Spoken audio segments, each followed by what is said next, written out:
May natuklasan kaming isang napakakamanghamanghang bagay na nakatago sa loob ng kamalig ng inabandonang bahay na ito sa Italia. Pero bago natin pag-usapan yon, pasukin muna natin ang loob. Sa isang maliit na baryo sa Italia, may abandonadong villa na di mo akalain. Mahigit 25 taon nakasara ang mga pinto nito hanggang sa binuksan naming muli at inalis ang mga sapot ng gagamba. Habang nililibot at sinusuri namin ang mga naiwan sa mga kwarto, nabuo namin ang kwento ng pamilyang minsang nanirahan dito. Mga taong nagsikap mabuhay, pag-aayos at pagpapanatili ng klasikong kotse. Sa lumang journal ni Ama, nakita namin ang linyang. Ang pagpapanatili ng mga kotse ang dahilan ng aking pamumuhay. Kung hindi ko na magagawa ito, mas gugustuhin ko pang mamatay. Malaki ang sambahayan na may maraming henerasyon na naninirahan sa iisang bubong, isang tradisyon na karaniwan pa noon sa mga probinsya ng Italia. At para sa rehiyong ito, itinuturing na mayaman ang pamilya. Lahat ng kanilang pamana ay naiwan pa rin sa bahay. Bawat kwarto ay may mga gamit pa rin na parang nakatira pa rin dito ang pamilya. Bumabagsak na ang kisame at gumuho na ang mga pader sa dating pinahahalagahang ari-arian.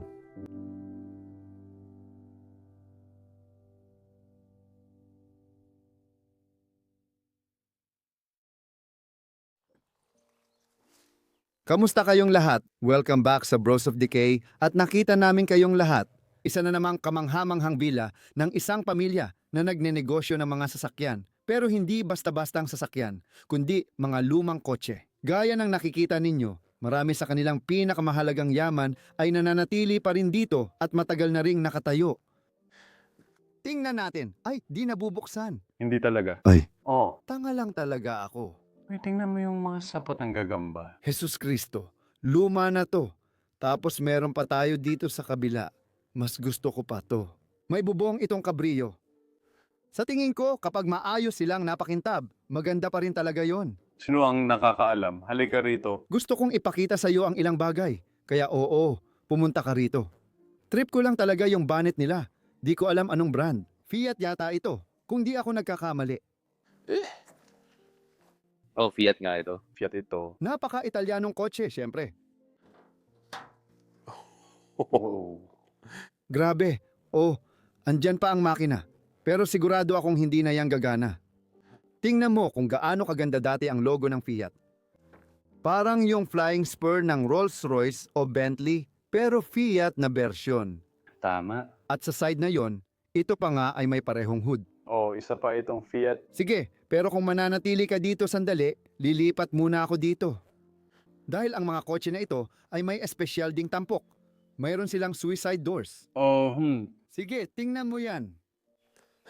Hindi na natin maisip magmaneho ng ganong kotse ngayon. Hindi. Ang dashboard ay napakaliit, lahat ay napakasimple. Ilang taon na kaya ang mga ito? Oh, mahirap sabihin. Wala akong ideya. Sa palagay ko, ito ay mula 1,950 o 6 na puds. Parang ganun nga ang itsura. Mga ganon. Alam niyo ba, i-comment sa ibaba. Mailalagay mo ba ang bagahe mo dito? Isa ito sa mga natitirang piraso mula sa koleksyon nila ng kotse. Hindi ako sigurado kung iyon talaga ang negosyo nila. Pero marami silang litrato at iba pang bagay tungkol sa mga kotse na nirestore nila. Kaya sa tingin namin, ito ang negosyo o libangan nila. Oh, Kaya oo, may isa pa dito na nakatayo. Lubos na nababalutan ng baging. Ang ganda. Malamang ito ang dating sasakyan ng pamilya. Dito makikita mo ang tanawin mula sa labas ng bahay, ang magandang dilaw na villa. Napakagandang lugar. Dadalahin namin kayo sa isang malaking paglilibot sa bahay nila at tuklasin ang mga iniwan nila 25 taon na ang nakalipas. Oh, may magagandang larawan sa dingding. Italian Alps. Hindi lang Swiss Alps ang meron, may French Alps din at meron ding Italian Alps. Narito, isa pang larawan. Siguro napakapayapa ng buhay noon. Ang hagdang ito ang magdadala sa atin pataas mamaya. Pero bago iyon, tingnan muna natin ang ibabang bahagi ng gusali na ito. Dati rin itong tirahan. Gaya ng nakikita ninyo, may mga taong nanirahan dito. Napakalaki ng gusaling ito at mas malalaki pa ang mga pamilya noon. At ganun talaga dito, ang mga anak ay matagal nananatili sa bahay sa Italia. At malalaki ang mga pamilya at dati pa ngang mas malalaki. Noong araw, pumasok lang tayo sa kusina. Isa sa pinakamahalagang bahagi sa Italia, kung saan sila nagluluto ng mga kamangha-manghang putahe. Kung sakaling makarating ka sa Italia, kailangan mong subukan lahat ng mga restaurant at syempre, pati na rin ang alak. Gustong gusto ko ang mga biga dito. Sobrang baluktot na sila, parang malapit ng mabali. Parang may elektra na makinang panahi na nakatayo dito. Elektro na makinang panahi. Magandang piraso. May naiwan sa likod ng radyo. Heto, maliit lang ang lugar nila para magluto at magtimpla ng kape. Pero nandyan pa rin lahat. May ilang palamuti dito sa estante. Gustong gusto ko itong kuhol na meron sila. Para saan yan? Ginagamit lang yan para lagyan ng ilang bagay sa loob. Astig. Anong kwarto ang nasa likod nito? Isang maliit na kwarto o lugar, parang upuanan.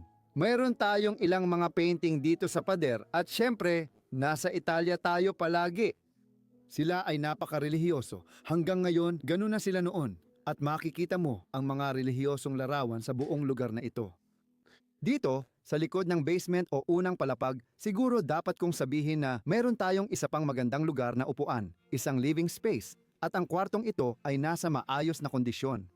Sa isang punto, nagpasya silang lagyan na lang ng mga modernong kasangkapan ang buong mga abandonadong lugar na ito. Oh, hindi ko alam. Maliit na plashy na unggoy na nakatayo dito. At may plaka din dito. At nandito ang mesa, may ilang bote pa ng alak na natira. Dati, ito ay isang napakagandang sala, living room. Nakatayo pa rin dito ang lumang telebisyon. Blow pond. Wow, bihira mo na lang makita yan.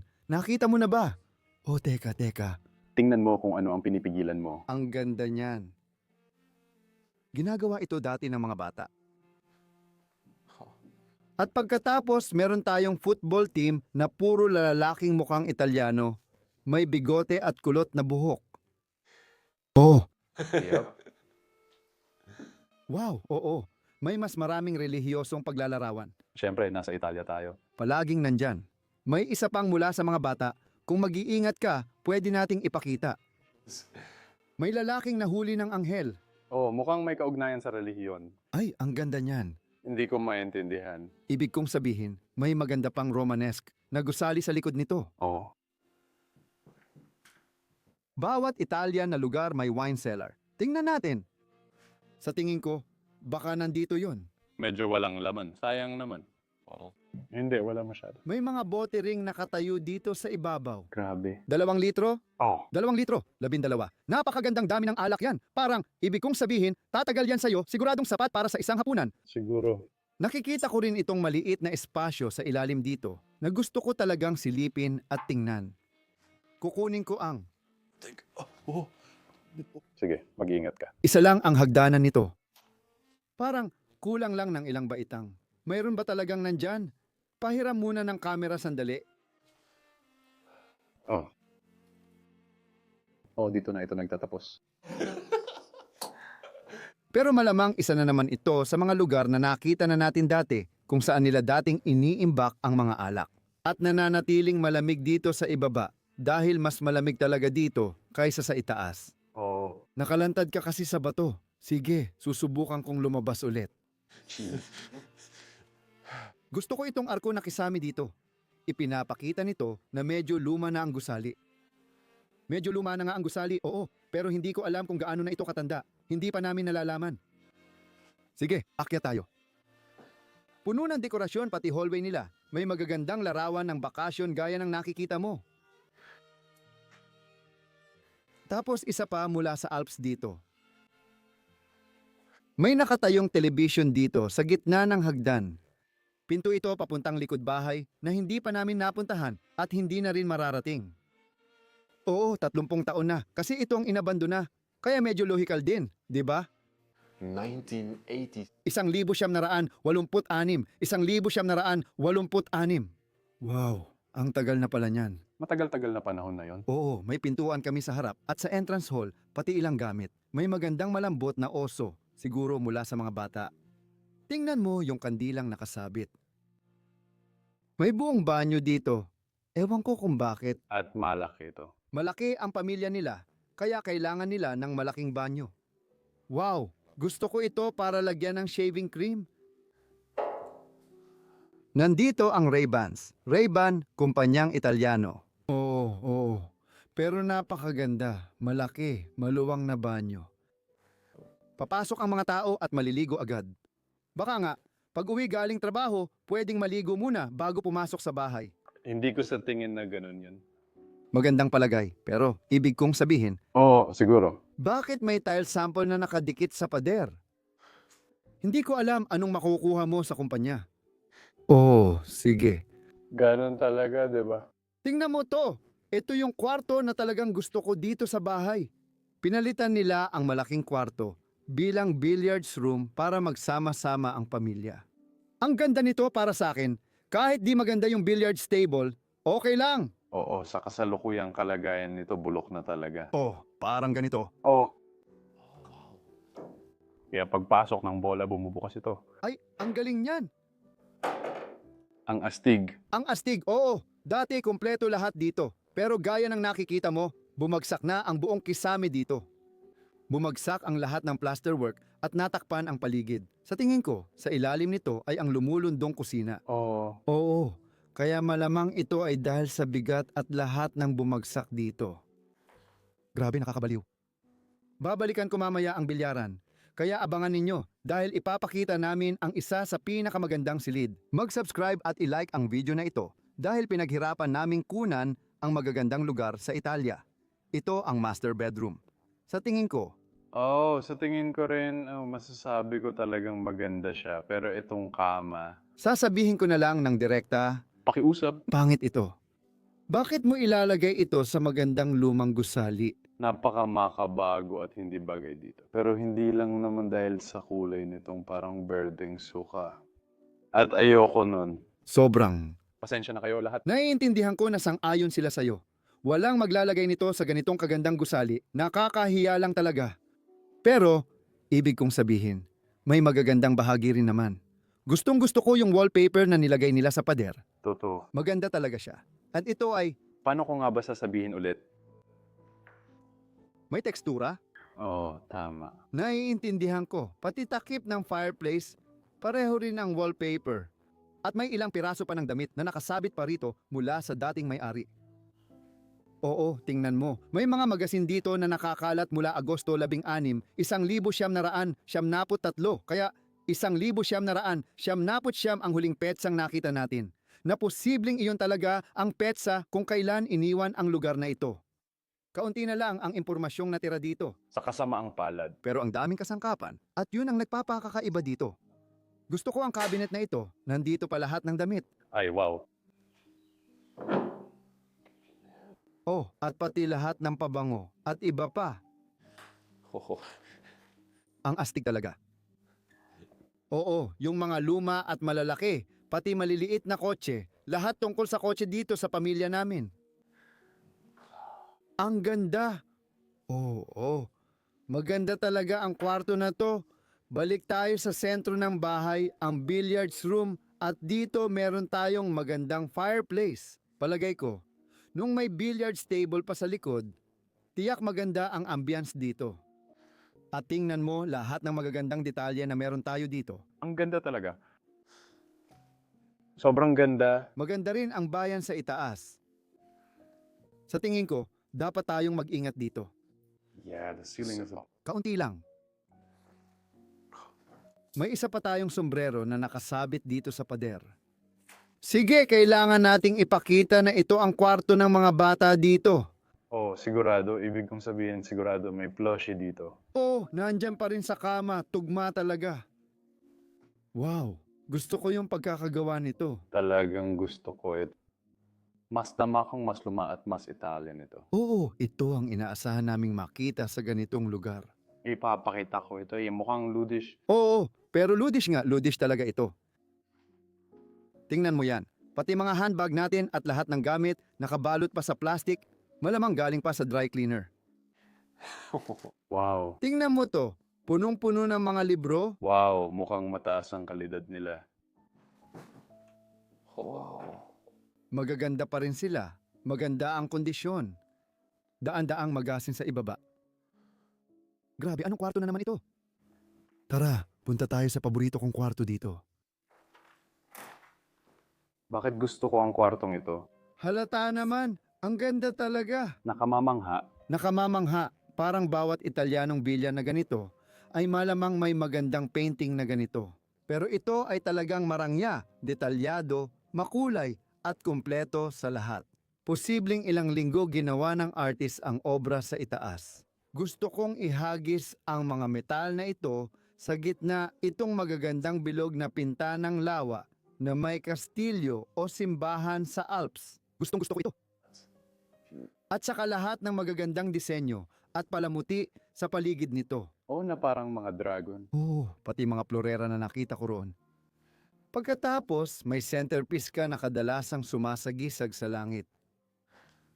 At meron ding ilang sulat na Italiano doon o baka Latin. Oh, Latin. Latin. It's Latin. Makikita mo ring bumalik ang mga dragon dito. Isang bagay na talagang gusto ko. Tingnan mo doon, may takip ka dyan. At dati itong butas para sa isang fireplace o noong unang panahon. Malamang dating fireplace ito, pati ang disenyo ng takip. Oo, pininturahan nila ito. Oo. At kung titingnan mo sa side na ito, may isa pang ganoong metal dito sa gitna. Muli, ang bahay ng Italiano. Napakalaga, nagisame. Sobrang ganda talaga. Sana ganito rin sa ibang bansa. Pati sa bansa ko. Kung wala ito, hindi simple lang yung kwarto. Oo, isipin mong walang kisame ang kwarto na ito. Wala lang yun.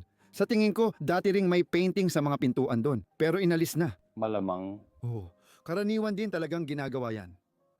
Pero tulad ng nakikita mo, ang natira sa kwarto ay simpleng sala na may mapurol na muebles. Mukha siyang hindi natuwa. May bitak na pati pader doon. oo nga, hindi ko nga napansin yan. Napakahirap ayusin yan. Ang ganda, tingnan mo yan. Isang larawan ng lalaki dito at isang batang nakaupo. Isa sa mga matatanda na malamang ay kasama nila noon. At mukhang likod bahay pa nga ito ng lugar. Oh, may isa pang kahanga-hangang matanda. Sa tingin ko mula pa 1,930 S o 1,940 S ang pirasong ito at siguradong mahal ito. At meron din tayong mga maliliit na palamuti o kung anumang nakasabit sa dingding, pati ang mesa. Nandoon pa rin lahat ng gamit. Maliit na radyo. Kunding Aleman. Nandyan pa rin lahat ng maayos. Maganda yan, tunay yan. May connection sila sa Alps at mahal ang mga bundok doon. Oo nga, maganda talaga doon daw. Makikita mo ito kahit saan sa bahay. Bumalik ang babae, inilagay niya ang bag niya dito, gaya ng nakikita mo sa ulo niya. Anong meron tayo dito? Mesa na may mga dokumentong nakakalat pa rin, pati na rin ilang magagandang larawan. Oh, baka ito ang mga ninuno nila. 4 na ina. Oh. Tingnan mo yan. Dito sa kanto, may cabinet tayo na may mga alaala sa loob. Gusto ko sanang ipakita. Hindi ko rin tingin na iba yon. Siguro grupo lang ng mga magkakasama. Oo. Maganda yon. At dito naman, meron pa tayong isa. Nakalagay dito, 1,926 dito. Ang eksplorasyon ng Satiko Italiani.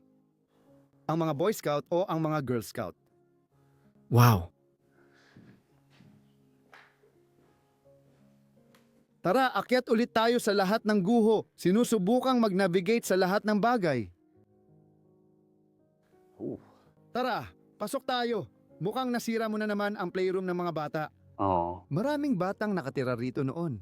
Gusto ko ang kwartong ito. Oh, medyo maganda. Talagang maganda at komportable. Oo, ngayon may mga plastic na tayong figurine. Dati, ganito ang ginagamit nila. Mga kahoy na figurine, pininturahan ng kamay, malamang, gaya ng nakikita mo.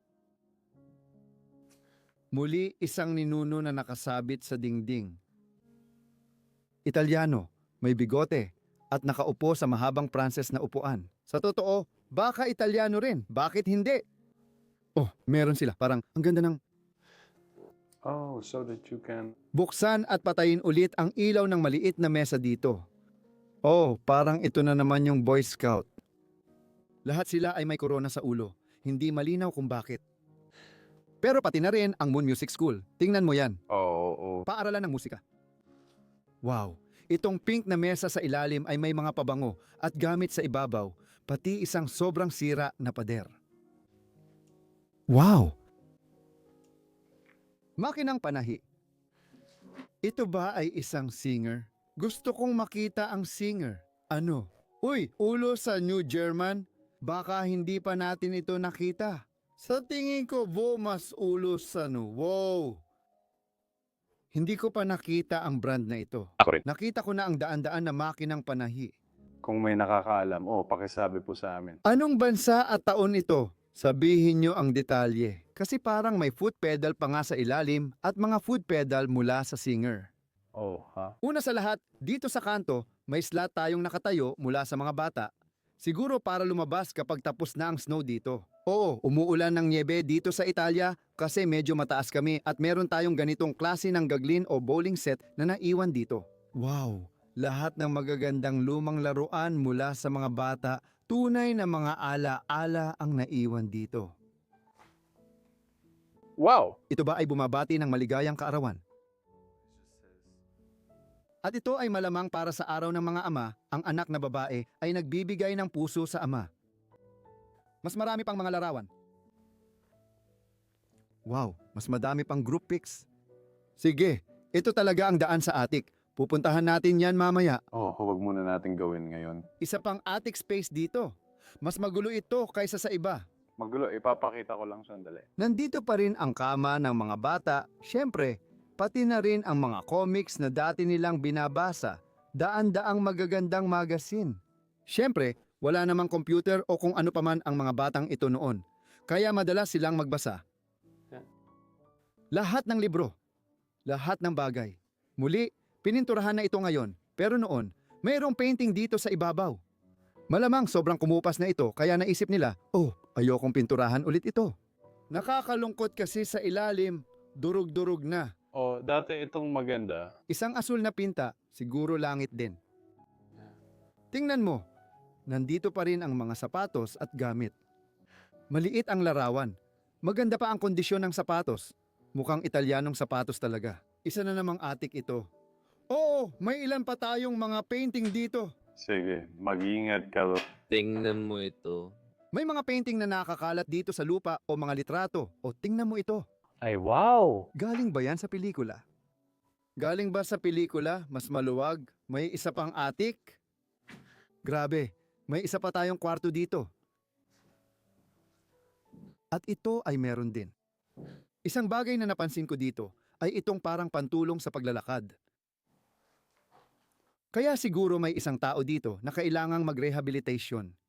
Tingnan mo dito, nakikita mo rin ito. May pintura sa kisame at sa gilid na ito ay mas halata pa. Tingnan mo yan.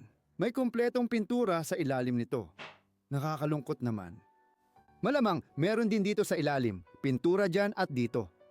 Makikita mo rin ito. Pininturahan noon lahat ng bagay sa bahay na ito. Lahat ay tunay na Italiano. Tunay na Italiano. Italiano pa rin ito. Pero may maganda tayong kwarto dito sa dulo. Isang magandang double bedroom na may mga kama na tunay na Italiano ulit na nakatayo dito. Itong mga manipis na kama na bakal ay palaging bumabalik sa Italia. Dapat nasa ibaba ang mga ito. Oo, napakagandang piraso nito para sa isang silid tulugan. Yung bintana na yan ay gumagawa ng kakaibang ingay. Larawan ba ito? Tingnan mo sila nag-i-ski. Mahilig ako sa mga lumang larawan. Maraming alaala ang naiwan dito sa lugar na ito. Akala namin kaunti lang. Tingnan mo ang napakagandang lumang gusali doon. Wow.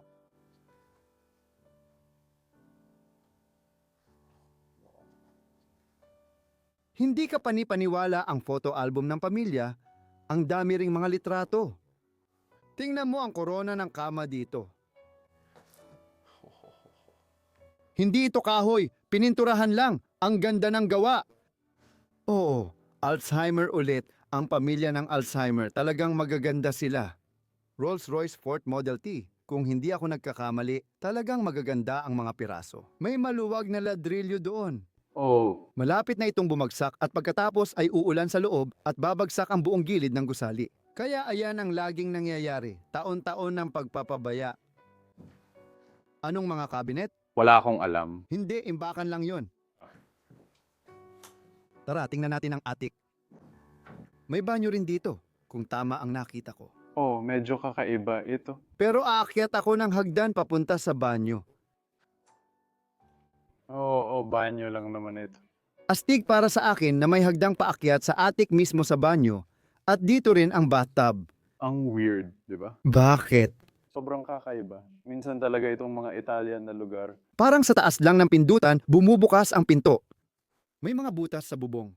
Naguguho na ang bubong na to. Butas-butas na talaga.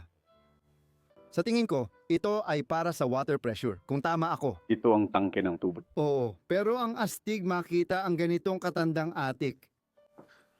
Oo, makikita mo dito yung mga arko na nakikita natin sa ibaba.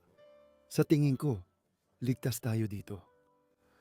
Astig dito pare, ang daming kahanga-hangang naiwan. Nagustuhan ko talaga makita yon. Tulad ng ibang lugar sa Italia, masaya. Oh, At salamat kaibigan sa pagsama sa akin. Mag-like, mag-subscribe, mag-comment, at i-check din ang social media nyo. Sa lahat ng yan, magkikita tayo ulit sa susunod na linggo sa isa na namang nakakabaliw na episode. Paalam, mahal ko kayo. kailangan mong mag-ingat.